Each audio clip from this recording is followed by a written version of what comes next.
análisis, vamos a explicar los principales mercados, los principales países y las principales variables, ¿no? Hemos dividido nuestra presentación de hoy. Primero comencemos con el crecimiento, cómo estamos de crecimiento, estas cifras de algunos países o jurisdicciones o grupos de países como es la Unión Europea nos dan una idea. Aquí tenemos una gran parte de la economía, probablemente dos tercios de toda la economía está explicado en estos, de la economía mundial, está explicado en estos cuatro países o jurisdicciones.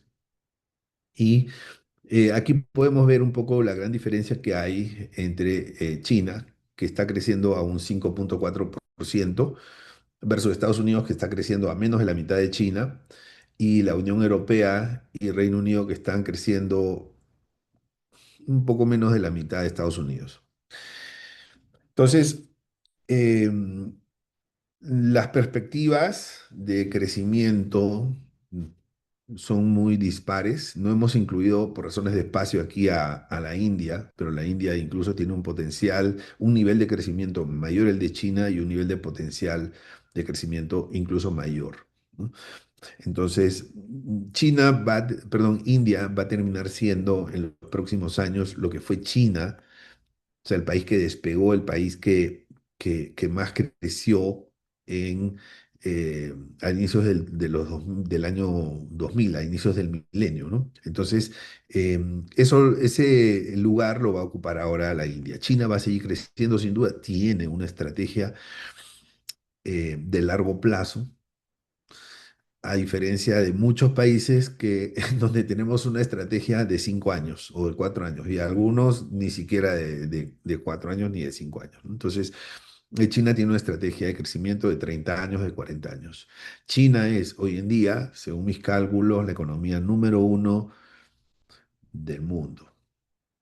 Lo que pasa es que cuando nosotros calculamos el PIB de Estados Unidos, nos da más o menos 27.000 billones, ¿no? Y China son 22.000, pero la moneda china está devaluada.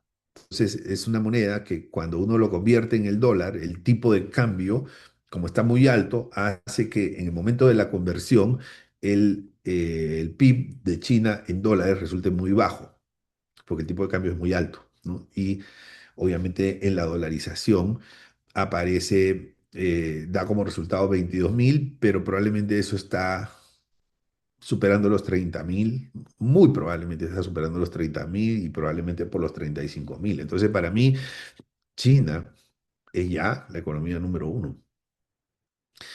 Lo que pasa que, como les digo, en la comparación del total de producción, mientras que Estados Unidos usa el dólar como moneda, China usa el yuan.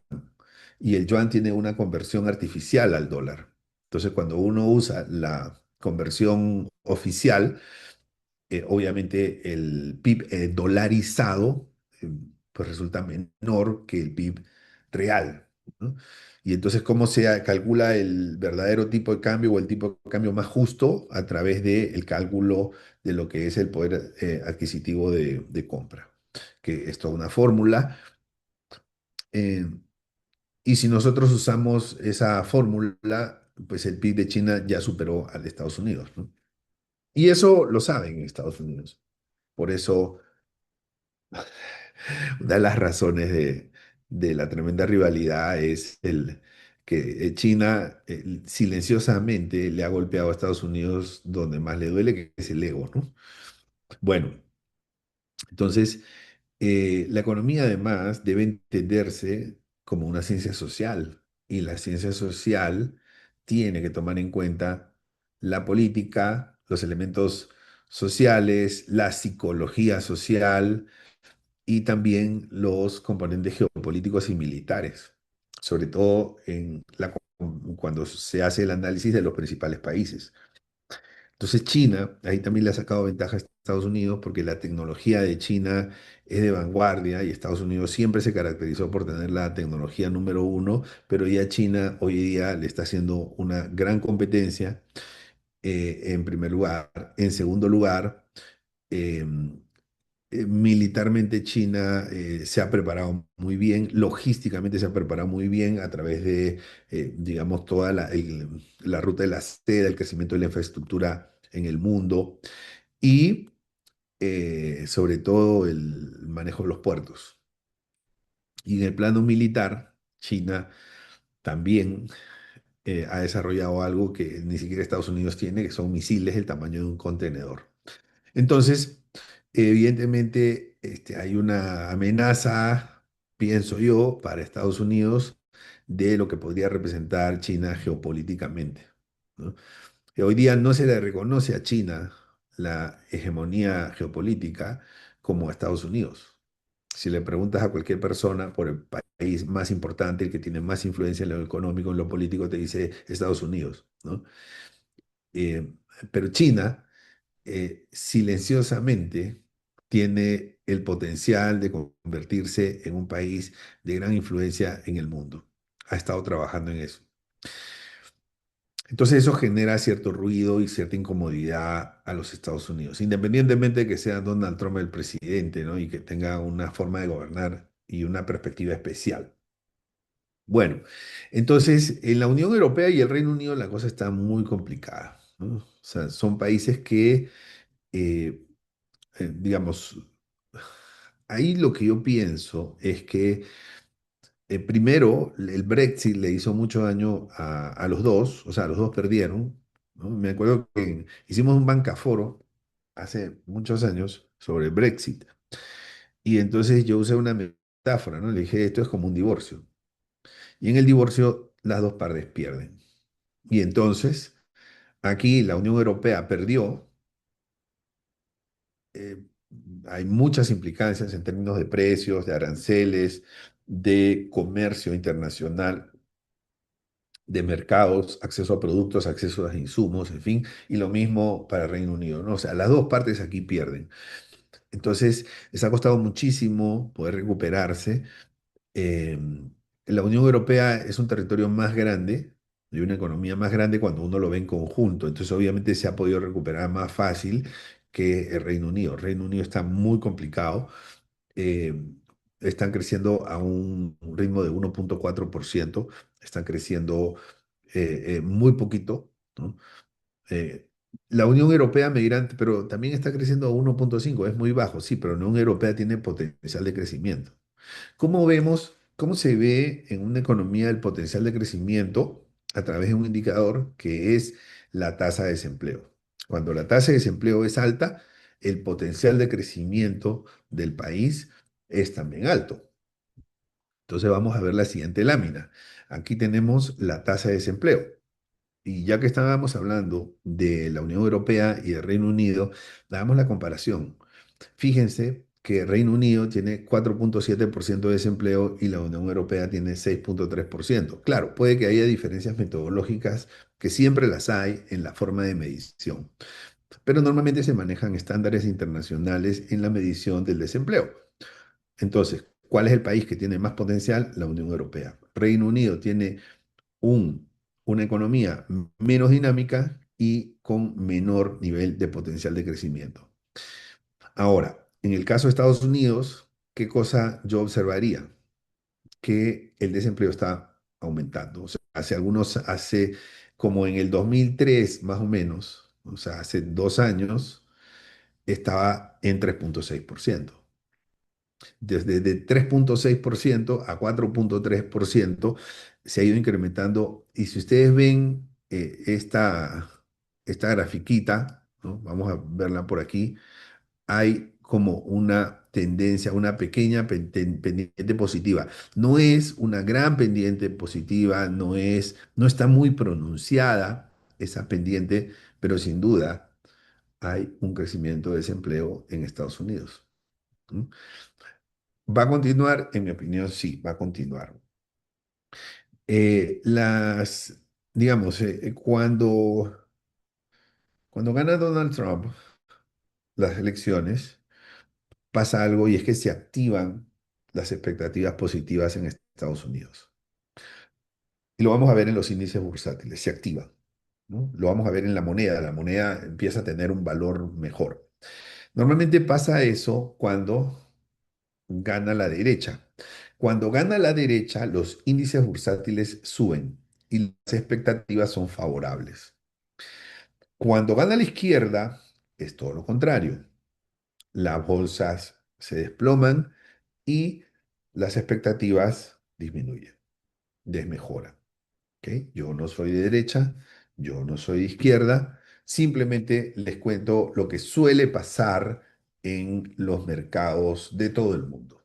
¿No? Ese es un comportamiento general, suele pasar. Puede haber excepciones sin duda, pero suele pasar. Entonces, cuando gana Donald Trump, gana la derecha, las expectativas se elevan. Pero después Donald Trump empieza a tomar acciones eh, que son inconvenientes para el país, ¿no?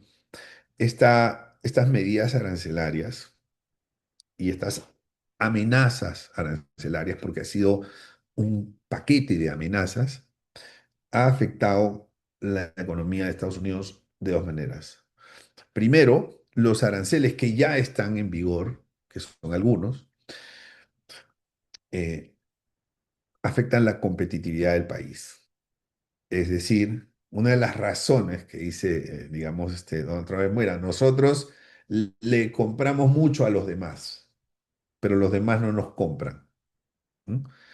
Entonces, eh, ¿qué pasa? Donald Trump se queja de que los demás no les compran, o sea, sus exportaciones son muy bajas. ¿Qué pasa? Cuando ellos ponen aranceles, esos aranceles se le aplican también a los insumos que necesitan los exportadores. Entonces, los exportadores empiezan a perder competitividad porque tienen que ahora comprar insumos más caros. Entonces, evidentemente, van a exportar menos, ¿no? Eh, y por ahí hay digamos, un problema. El segundo problema, que me parece más grave, yo creo que debía haber comenzado por ahí porque para mí es el más importante, es que la mayoría de los inversionistas y de las personas digamos, que pueden hacer un análisis económico de esto, entienden que las medidas arancelarias son claramente inconvenientes. Entonces, la lógica es la siguiente. Si este señor está tomando medidas inconvenientes, ¿qué otras medidas inconvenientes podrá tomar en el futuro? Y eso genera incertidumbre. Entonces, en resumen, este paquete de amenazas arancelarias por parte de Donald Trump, en lugar de defender a la economía estadounidense, la perjudica. ¿Por qué? Primero, porque se pierde competitividad, sobre todo para los exportadores. Se encarece el costo de vida. Y en segundo lugar, porque aumenta el nivel de incertidumbre. Y la incertidumbre o desconfianza, si lo quieres decir así, es el principal enemigo del crecimiento económico, del dinamismo económico, del empleo y por lo tanto de las oportunidades que necesitan los miembros de la sociedad. Entonces, ¿qué pensaría yo? Que este nivel de desempleo va a seguir aumentando. Incertidumbre genera menor inversión implica mayor desempleo, claramente. Entonces, claro, no es que se va a disparar, no es que va a llegar a 8% ni nada, pero esto va a seguir aumentando, 4.3, 4.4, 4.5 gradualmente, y eso lo queríamos esperar de la economía de los Estados Unidos. Entonces, frente a eso, Donald Trump, que sabe de esto y que le han dicho que esto puede pasar, entonces, ¿cómo quiere compensarlo? Bajando la tasa de interés. Y de eso vamos a hablar en breves minutos, de la tasa de interés. Por el momento le damos una miradita a el nivel de desempleo en Estados Unidos, está aumentando. En la Unión Europea ha tenido algunos altibajos dependiendo del país, ¿no? Porque ahí hay países como España que están reduciendo su nivel de desempleo y otros como Alemania que están aumentando su nivel de desempleo. Entonces, eh, recordemos que en la mayor parte de países de la Unión Europea tenemos el seguro de desempleo. y el seguro de desempleo es un atenuante importante, ¿no? En China, en China, miren el gráfico de China, a diferencia del gráfico de Estados Unidos, que es un gráfico, digamos, más continuo, ¿no? El gráfico de China parece más bien un gráfico discreto, ¿no? Sube, o sea, parece como un electrocardiograma, ¿no? El gráfico de China, ustedes lo pueden ver ahí. Entonces, em, y eso es porque China es un país, por su naturaleza, no es un país comunista, no lo es un país de economía planificada. En China se planifica todo. Y voy a decir algo para que ustedes lo interpreten. En China se planifica todo, incluyendo las estadísticas. Espero que me hayan entendido. Entonces, fíjate que en ningún caso el nivel de desempleo, ¿no? ha bajado de 5. Entonces mantienen un nivel de desempleo, sube y después lo bajan a 5, pero a 5,00, ¿no? Después empieza a subir, lo bajan a 5,00 y así está en esos vaivenes, ¿no? Pero es exactamente 5,00, ¿no? No es 4,9 ni es 5,1, es exactamente 5,00. Bueno, cosas de China, ¿no? China es una economía planificada que además de ser planificada es una dictadura. O sea, para mí es un régimen autoritario, ¿no? No es de un dictador, no es la dictadura clásica, ¿no? Pero es de un grupo de personas a través del Partido Comunista, es de una cúpula, una dictadura de una cúpula. Bueno, entonces, en el caso del Reino Unido, fíjense que es mucho más notorio el crecimiento del nivel de desempleo, ¿no? Y ahí se ve claramente el efecto Brexit. eh, bueno, aquí vamos a ver el efecto de la pandemia, ¿no? Pero antes de la pandemia, esto estaba por debajo del 4%, ¿no? Y podemos ver por aquí una pequeña, no una pequeña, una pendiente positiva clara, ¿no? en el nivel de desempleo. Ahora, claro, las escalas pueden distorsionar un poquito, pero en Reino Unido lo que estamos viendo es este crecimiento de desempleo con claridad. Muy bien. Entonces, ¿por qué es importante ver esto? Porque cuando uno ve el desempleo, los economistas dicen, o sea, los grandes tomadores de decisión en economía dicen, bueno, mira, pero es que tenemos que bajar la tasa de interés, ¿no? Porque la tasa de interés aumenta el nivel de inversión. Es decir, si yo tengo unos proyectos que desarrollar, los proyectos, sobre todo los grandes proyectos, requieren financiamiento. Entonces, si se baja la tasa de interés, el proyecto se hace más rentable. Porque como el proyecto requiere financiamiento, la tasa de interés es un costo que forma parte de ese proyecto. Si los costos bajan, el proyecto es más rentable. Entonces, hay un mayor nivel de oportunidades de inversión y de decisiones de inversión cuando se reduce el, digamos, nivel de tasa de interés. Entonces, en estos casos, los países tienen que estar pensando, sobre todo los que están empezando a tener problemas de desempleo. No es el caso de China, porque China ha estado en niveles de desempleo superiores del 6% y bueno, vamos a creerle a las estadísticas, ¿no? Entonces, no vienen con un nivel de desempleo tan preocupante, ¿no? Ahora, claro, en el pasado estaban con niveles de 4%, pero en el pasado crecían al 10%. Entonces hay que verlo en proporción al crecimiento del país. Bien, entonces en el caso de Estados Unidos el desempleo está incrementándose, en el caso de la Unión Europea se mantiene, pero hay algunos países que sí, si nosotros desagregamos en la Unión Europea por países, hay algunos países cuyo desempleo está creciendo, el Reino Unido está creciendo, entonces uno puede decir, oye, aquí, digamos, podemos comenzar a ver, podemos intuir que puede aparecer una presión a la baja en las tasas de interés. Pero eso tiene que ver con qué, ¿para qué? Para promover la inversión. Pero eso tiene que ver con qué, con la inflación, que es otra variable que vamos a observar. ¿Qué pasa con la inflación? La tasa de interés tiene un efecto en la inflación, porque si la tasa de interés baja, ¿no? Entonces las empresas toman más préstamos, las personas también, pero sobre todo las empresas toman más préstamos. Si estas personas toman más préstamo, entonces hay más dinero en la economía. Si una economía que produce 100 y que tenía 100 billetes, empieza a tener 110 billetes o 120 billetes, significa que los precios van a estar presionados al alza. Entonces, cuando las tasas de interés bajan, se corre riesgo como un efecto secundario y colateral de que la inflación empiece a crecer.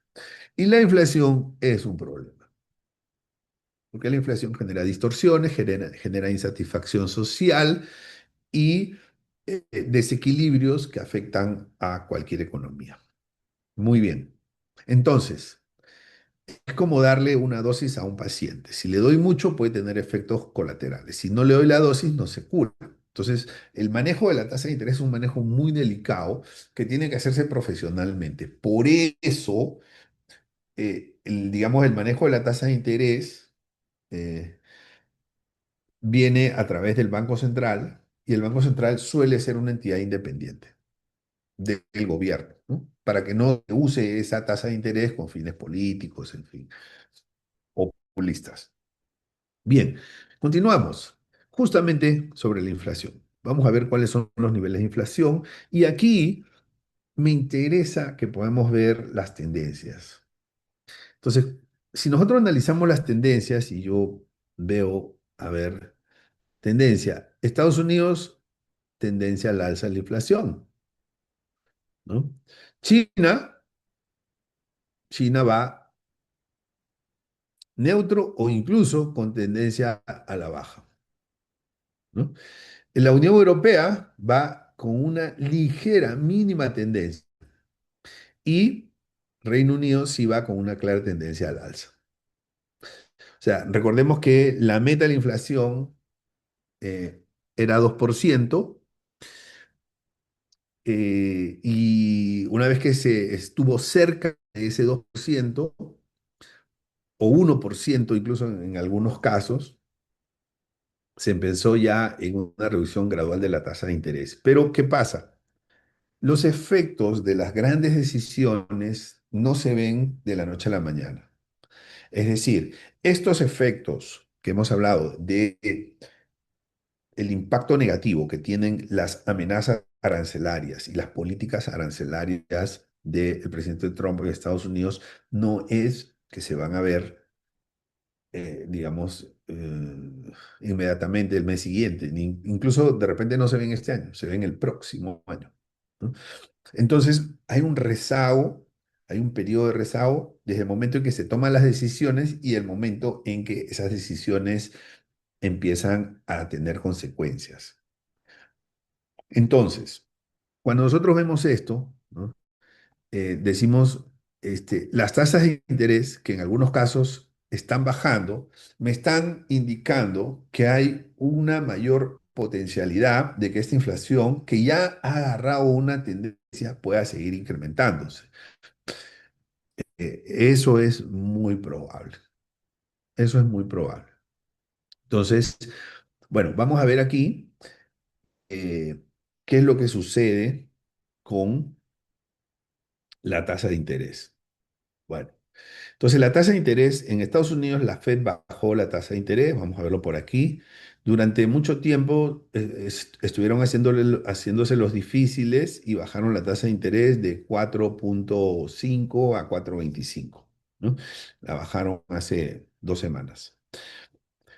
Entonces, aquí ya empezó a aparecer una disminución en la tasa de interés. O sea que eso hizo que probablemente Donald Trump esté contento, ¿no? ¿Seguirá bajando la tasa de interés? Yo creo que es difícil que la tasa de interés pueda seguir bajando. Ya estamos viendo una resistencia. Lo que yo percibo es que hay una resistencia a bajar la tasa de interés porque hay un temor de que la inflación pueda volver a dispararse como se hizo, como sucedió hace algunos años. Y esa resistencia la podemos ver aquí, fíjense, hablo de Estados Unidos, ¿no? Esa resistencia la podemos ver aquí con color verde, esta resistencia, ¿no? O sea, vemos aquí una línea recta ¿no? Esa línea recta significa que hay resistencia en la decisión de disminuir la tasa de interés. Ya, o sea, la podemos percibir.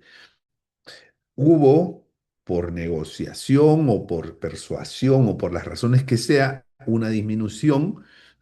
No fue fácil, fue una votación dividida y yo creo que ahora lo que viene es otra resistencia. No, no creo que venga una reducción de tasas de interés por el análisis del resto de variables, no creo que venga una reducción, bueno, que cada 2 meses vamos a empezar a reducir. Lo veo muy difícil.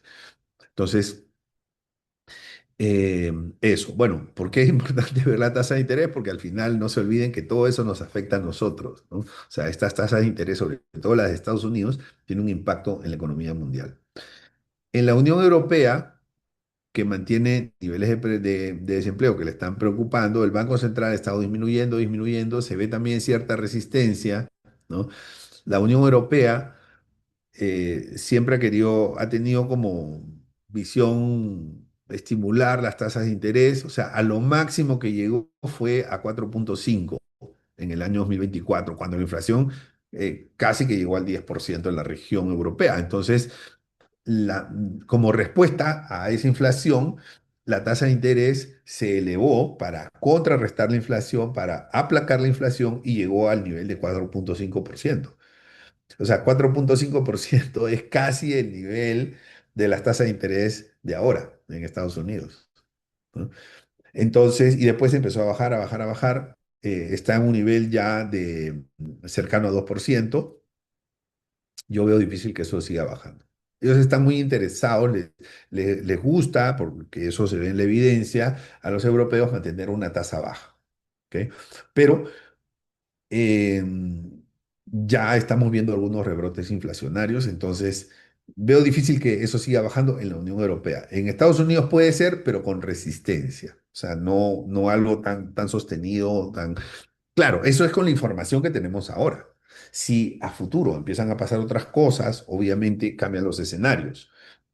En el caso de China, China está interesada en estimular su economía y ojo que estas tasas de interés son en la moneda de la jurisdicción, o sea, en Estados Unidos son tasas en dólares, en la Unión Europea son tasas en euros, en China son tasas en yuanes, ojo, y en Reino Unido son tasas en libras, ¿no? Entonces el Reino Unido también ha ido bajando, está más parecido a los Estados Unidos, ha ido bajando, tuvo como una resistencia al final, es probable que baje todavía un poquito más, pero no va a tener una disminución sostenida, sino probablemente se va a mantener en una meseta por esa resistencia a la disminución que estamos mencionando con motivo de una probable digamos, un probable reinicio de procesos inflacionarios. Muy bien. Entonces, ese es nuestro panorama. En ese panorama, ¿cómo están los índices bursátiles? Bueno, la bolsa, el US 500, que es, digamos, el índice que representa las 500 acciones más importantes en Estados Unidos, alcanzó niveles récord. Me parece que está con una pendiente bastante pronunciada. O sea, me parece que aquí hay mucho optimismo. Y esto está muy marcado por la evolución de las empresas tecnológicas. Lo que pasa es que las empresas tecnológicas tienen una gran parte de, o sea, tienen una fuerte incidencia en la composición de este portafolio, sobre todo en las principales.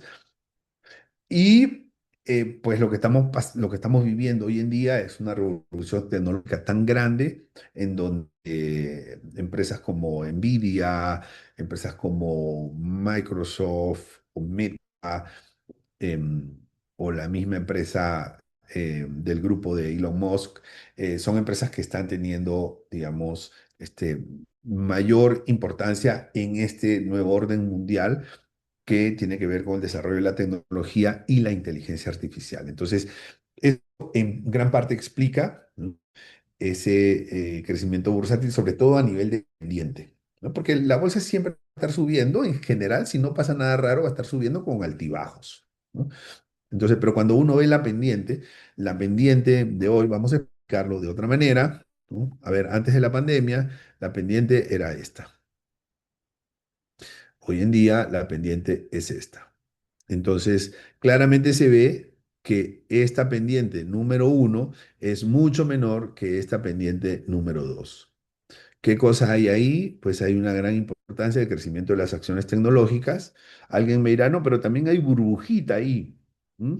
O sea, hay una, digamos, un exceso de expectativas positivas.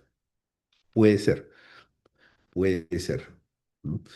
Recordemos que estas acciones, normalmente las acciones tecnológicas tienen un alto nivel de incertidumbre y por lo tanto de volatilidad. Entonces, eso puede ser que aquí haya un componente de expectativas en ese crecimiento.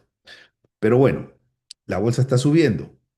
O sea, la bolsa en el último año, si tú invertías en el índice bursátil, ¿no? En el US 500, un año después, o sea, al día de hoy tendrías 15% más, 14,45% más de crecimiento de ganancia en un año, ¿no? Entonces, con riesgos, claro. Ahora, si no quieres riesgos, entonces pones tu dinero en una cuenta de ahorros de un banco, ya está. Y ahí se queda con un riesgo que no tiene el riesgo de mercado, de estas volatilidades, ¿no? Entonces, un riesgo menor, indudablemente, si lo pones en un buen banco, pero no te va a dar más de 1%. Entonces, los índices bursátiles son una buena forma de desarrollar y de, digamos, crear riqueza, ¿no? Como activo financiero.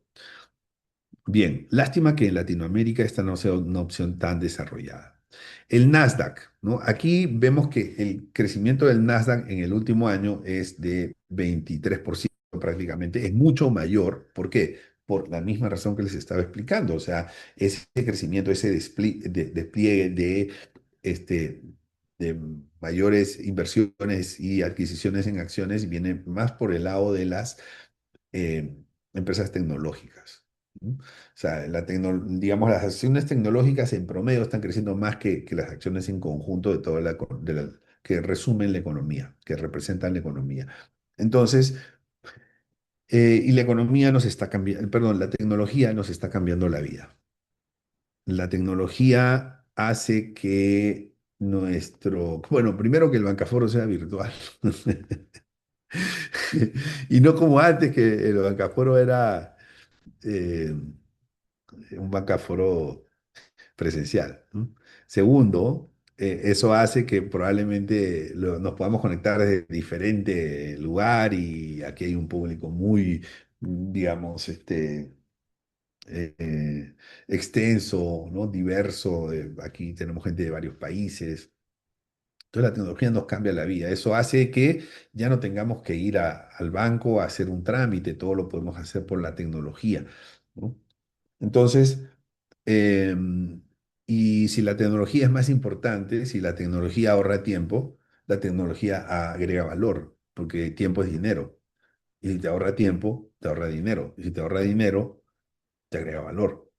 Entonces, las acciones tecnológicas, por ejemplo, hoy en día, o sea, podemos pedirle a ChatGPT o a alguna aplicación de inteligencia artificial algo que si nosotros hubiésemos podido hacer por nuestra cuenta antes de la inteligencia artificial, nos hubiese tomado 2 días de investigación. Pero ahora ChatGPT lo puede hacer en 5 minutos, ¿no? Entonces, más es el tiempo que te toma escribir el prompt que otra cosa. ¿No? El prompt son las instrucciones que tú le das a ChatGPT para que tú le digas qué es lo que quieres exactamente, qué te interesa y haces una descripción de contexto, ¿no? Entonces, eh, hoy en día, el enfoque en la tecnología, y esto va a continuar, ¿no? Esto va a continuar. O sea, o sea, el Nasdaq, como te resume muchas acciones tecnológicas, yo diría que esto tiene unas buenas perspectivas. Incluso son relativamente independientes de lo que pase en la economía interna. ¿Ok? El oro. Bueno, aquí hay una lectura importante, ¿no? El oro ha crecido en el último año 45,6%. O sea, si ya estábamos asombrados con el 15% del índice bursátil US 500, con el 23% del Nasdaq, imagínate el oro 45,6% en un año. Eh, Incluso mucha gente dice, bueno, yo prefiero invertir en oro porque, o sea, si yo compro un ETF de oro, es como si tuviera lingotes de oro, ¿no? Yo prefiero tener lingotes de oro que tener acciones de una empresa que no, que uno nunca sabe cuándo la empresa puede cerrar, puede quebrar, puede entrar el Chapter 11, puede, quién sabe qué puede pasar con esa empresa. Entonces, para algunos el nivel de riesgo de oro, o sea, salvo por el efecto de la diversificación que tienen los índices bursátiles, el oro es muy atractivo. Y si ustedes ven la pendiente, ¿no? O sea, la pendiente es elevadísima, miren, esta es la pendiente. ¿Y cómo era la pendiente? Esta es la época de la pandemia. Cuando la gente se puso nerviosa en el 2020, este fue el efecto de digamos, pero esta pendiente del 2019 al 2020 no alcanza, es mucho menor que la pendiente actual. Y la pendiente previa, con mayor razón. Entonces, uno dirá, oye, pero ¿por qué el oro está subiendo tanto? ¿No? Eh, y esa es una explicación. Voy a tratar de darles mi percepción y mi análisis y mi opinión, que no necesariamente es la que tiene que ser o la correcta. Bueno. En mi opinión, el oro está reflejando muchas cosas. O sea, el oro está teniendo este crecimiento porque se está considerando un activo de refugio. Entonces, el oro se está considerando activo de refugio porque los otros activos de refugio tradicionales han perdido su atributo. Uno de ellos es el dólar. El dólar ya no se considera un buen activo de refugio como era en el pasado. O sea, todavía lo sigue siendo, pero ha perdido tributo, ha perdido calidad, ha perdido atractivo. Entonces, obviamente, si hay una parte de las personas que ya no están tan interesadas en invertir o mantener sus activos en dólares, ¿qué hacen? Lo ponen en otro activo que tiende a ser estable, ¿no? Que es un activo de respaldo, de refugio, y entonces se genera una mayor demanda en la búsqueda del oro y eso hace que el precio del oro suba. Más aún cuando el resto de monedas también se está afectando, ¿no? O sea, el dólar se afecta, pero también se afecta el euro, ¿no? Y las monedas que no se afectan, ¿no? O sea, son monedas que de repente no tienen el mismo grado de dureza, de estabilidad como lo tiene el euro o el dólar estadounidense. Entonces, ahí hay una explicación, ¿no? O sea, las monedas están decepcionando a los tenedores de activos financieros y están migrando más hacia el oro. Em, Esa es una. Por otro lado, también todos estos conflictos geopolíticos que en un escenario de estrés terminan en conflictos bélicos y actualmente tenemos dos conflictos bélicos importantes en el mundo que digamos, podrían escalar, que podrían haber nuevos conflictos, en fin, pero todos los conflictos bélicos hacen que se busque el oro como activo de refugio, ¿no? ¿Por qué? Porque hoy en día hay una carrera armamentista silenciosa, eh, una incertidumbre si Estados Unidos se mantendrá o no se mantendrá en la OTAN, ¿no? Y pues el resto de miembros de la OTAN fuera de Estados Unidos necesitan reforzarse ante la posibilidad, como plan de contingencia, que Estados Unidos los abandone. Entonces necesitan reforzarse, porque si Estados Unidos los abandona, quedan a merced de Rusia, que en términos de armas nucleares evidentemente es muy superior que los países que quedarían como parte de la OTAN. Entonces, Estados Unidos es el que equilibra esa, digamos, ese balance de armamentos nucleares entre la OTAN y Rusia. Y eso hace que se tenga que generar presupuestos especiales y los presupuestos se pagan con deuda o con impresión. En cualquier caso, la moneda se devalúa. Entonces, hay una mayor decepción o desesperanza por parte digamos, de los inversionistas frente a las monedas en general, sobre todo el euro y el dólar. Y eso hace que haya un mayor interés en la tenencia del oro. Pero no solamente el oro, y esto es interesante, porque si ustedes ven, la plata también ha tenido un crecimiento similar, incluso hasta superior, me parece que llega al 60%, la plata. ¿No? Entonces, no solamente es el oro, no son los metales preciosos, pero el cobre no, el cobre tiene un crecimiento de 10%, ¿no?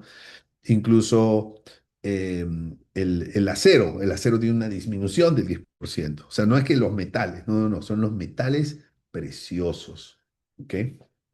¿Qué son los nuevos activos de refugio? ¿Bitcoin es un activo de refugio? No, Bitcoin es un activo de especulación, es todo lo contrario, ¿no? Bueno, entonces, este es el petróleo, hay que darle una lectura al petróleo porque el precio del petróleo nos dice algo. ¿No? El precio del petróleo nos da una expectativa de lo que puede pasar con la economía en tiempos de paz. ¿No? Entonces, obviamente en tiempos de guerra el precio del petróleo sube porque se cortan las cadenas de suministros, porque se afectan, digamos, los flujos de operación logística, ¿no? Y entonces en tiempos de guerra el petróleo sube. ¿Ok? Bueno, pero en tiempos de paz el precio del petróleo te va diciendo, te va indicando cuál es el termómetro de la economía, porque recordemos que el petróleo es, si tú lo ves como una sola economía, como un solo sector, como una actividad, el petróleo es probablemente uno de los insumos más importantes que se usa en esta actividad, en la actividad económica. Entonces, si el precio del petróleo está subiendo es porque hay más expectativa, digamos, positiva, y eso hace que se estén comprando más insumos económicos, principalmente petróleo, ¿no? Y si el precio está bajando, entonces la expectativa es inversa. Y eso más o menos es lo que nosotros estamos viendo, ¿no? O sea, no estoy hablando de este gran bajón porque en el gran bajón, que es el que estoy señalando, que viene del año 2022, estamos tomando como base el inicio de la guerra o de la invasión de Rusia a Ucrania. Y eso es un fenómeno que no se da en tiempos de paz, ¿no? Entonces eso tiene una distorsión. Por lo tanto, ahí, y antes de eso teníamos el efecto de la pandemia, ¿no? Entonces, no voy a considerar esto, pero voy a considerar sí, digamos, los últimos meses. A ver, y lo podemos ver por aquí. Los últimos meses tenemos esto, ¿no? Entonces, los últimos meses vemos como una tendencia, una pendiente negativa en el petróleo. ¿Qué significa eso? Que no hay muy buenas expectativas sobre el crecimiento de la economía en el mundo. El dólar. El dólar está perdiendo mucho valor. El dólar, aquí se ve lo que yo les decía, ¿no? O sea, aquí gana Donald Trump. Cuando gana Donald Trump, los índices bursátiles mejoran, ¿no? Aquí gana Donald Trump, por aquí toma posesión Donald Trump y empiezan los discursos de Donald Trump y empieza la decepción, ¿no?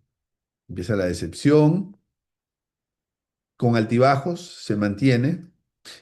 Cuando Donald Trump ganó estaba más o menos en 110, ¿no? Y ahora está en 97. Este es el índice del dólar respecto de una canasta de monedas duras, ¿no? Entonces te indica el nivel de depreciación, de pérdida de valor del dólar. Quiere decir que antes con un dólar comprabas, o con $100 comprabas 110 manzanas y ahora compras solamente 97,7 manzanas, ¿no? Entonces estás comprando como un 10% menos de manzanas, ¿no? Entonces, esto significa que el dólar ha caído desde inicio del año más o menos un 10% aproximadamente. Entonces, esto lo que me está indicando es que no hay una confianza en el dólar. Recordemos que en este vaivén, desde el 2005, como en el mes de mayo pasa algo interesante, que Estados Unidos pierde la calificación, la última calificación AAA que le quedaba. Entonces, ya Estados Unidos no es un país AAA, el dólar sigue siendo el principal medio de pago, sigue siendo la moneda internacional, pero se valora menos, ¿no? Los agentes económicos valoran menos a la moneda. Bien, este es el Bitcoin. El Bitcoin ha crecido 94,06% en el último año, ¿no? Entonces, imagínense por acá, yo ni hago el cálculo, ¿no? Porque cuando nosotros iniciamos en el Bancaforo, enero del 2012, o sea, no tengo ni las cifras de cuánto valía el Bitcoin, ¿no? Tal vez valía $1, no sé cuánto. Entonces, aquí podemos ver claramente, ha habido altibajos, pero aquí hay pequeños altibajos de día a día y hay grandes altibajos, ¿no? Entonces, estos grandes altibajos, estas etapas se dan por, bueno, básicamente una mayor percepción de riesgo en los mercados financieros y el Bitcoin es de lo que mayor riesgo representa. em, por lo tanto, como es el más volátil, cuando hay nerviosismo es el que más baja, es el primero en bajar y el que más baja, ¿no? Bueno, y el Bitcoin está subiendo, ¿por qué? Porque el Bitcoin, en mi opinión, lo que ha hecho es ganar confianza. Entonces, a lo que ya sabemos, que sigue la minería, digamos, de las carreteras para el Bitcoin, para el blockchain, sigue la minería, por un lado. O sea, se mantiene la demanda igual o superior, por un lado. Por otro lado, hay mayor confianza en el Bitcoin porque se está viendo que esto, pues, gradualmente o con altibajos tiende a subir. Entonces, con una mayor confianza, hay una mayor presión a comprar la moneda. Tres, aquí también hay un tema importante que es el cambio generacional. Personas de 60, 65 años, 70 años difícilmente, o sea, se resisten mucho a comprar el Bitcoin. Muchachos que tienen su primer trabajo a los 23 años, 25 años, agarran su salario, agarran su gratificación y su aguinaldo y deciden invertir en Bitcoin. Entonces, ese cambio generacional en cuanto a su apetito de riesgo, hace también que cambie un poco la dinámica de demanda del activo financiero, ¿no? Porque Bitcoin finalmente es un activo financiero. Muy bien. Y finalmente, la volatilidad de los mercados, ¿cómo está? Bueno, la volatilidad de los mercados está en niveles normales, en niveles promedio. Aquí hay dos grandes volatilidades. Uno tiene que ver con la pandemia y el otro tiene que ver con las amenazas arancelarias de Donald Trump. Entonces, pero hoy en día podemos decir que más o menos se mantiene en el nivel promedio. Hemos normalizado a los mercados. Muy bien, amigos y amigas, muchísimas gracias. Eso sí.